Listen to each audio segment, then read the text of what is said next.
Hi, boys and girls. We're going to start a new book today, Horrible Harry in Room 2B by Susie Klein.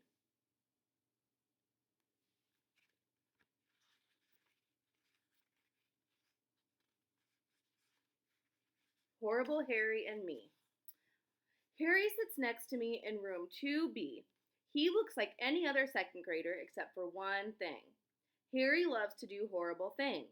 On the first day of school, Harry was out on the playground holding a shoebox.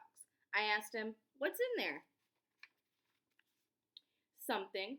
"Want to see a girl scream, Doug?"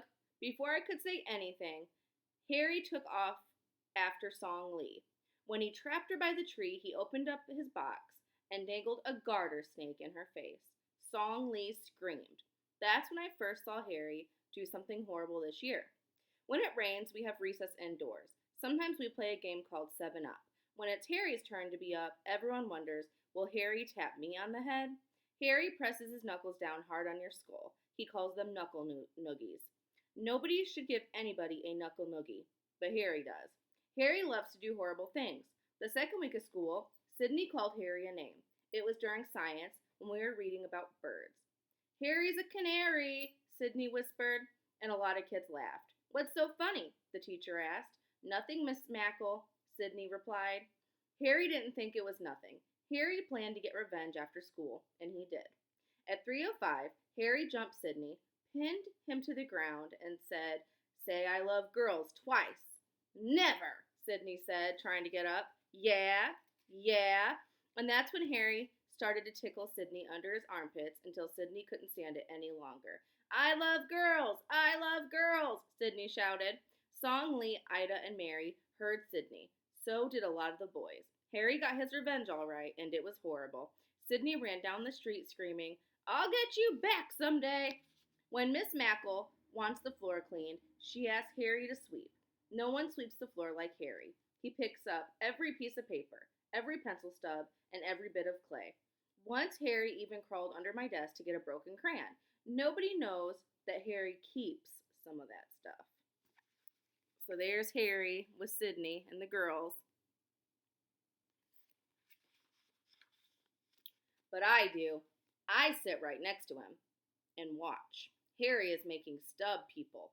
Harry says his stub people are the scariest creatures in the world. He keeps them in cigar boxes in his desk. Someday, when he has made 24, Harry says his stub people will invade our room. "It won't be long, Doug," he whispered. "Soon the stub people will bring doom to room 2B. When it was Song Lee's birthday, her mother brought in 2 trays of treats for the class. After we sang happy birthday, Song Lee passed out the treats. Miss Mackle noticed there were 3 fortune cookies and 1 cupcake left. Miss Mackle put them on a plate with a card that said, "We love Mrs. Michelson." Then she said, "Who would like to take these treats to our librarian?" Everyone raised their hand except Song Lee. She's too shy. We kept raising our hands. Sydney made noises like, "Ooh, ooh, me, me, me." Miss Mackle picked Harry and me. She knows we're not afraid to go upstairs where the big kids are. When we were walking up the stairs to the library, Harry asked me if I wanted to split the cupcake.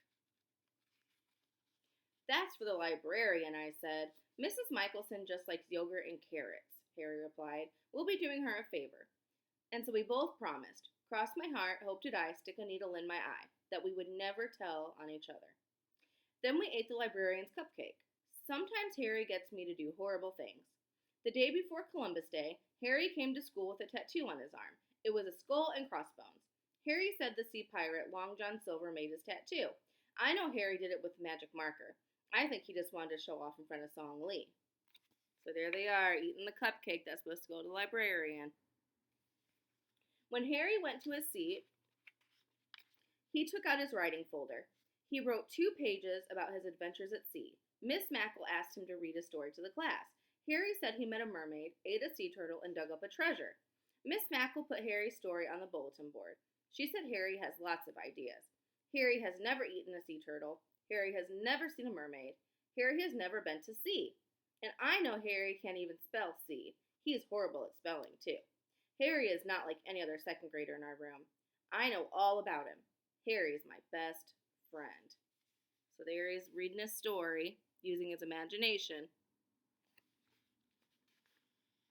All right, we'll read the next chapter tomorrow. Bye, guys.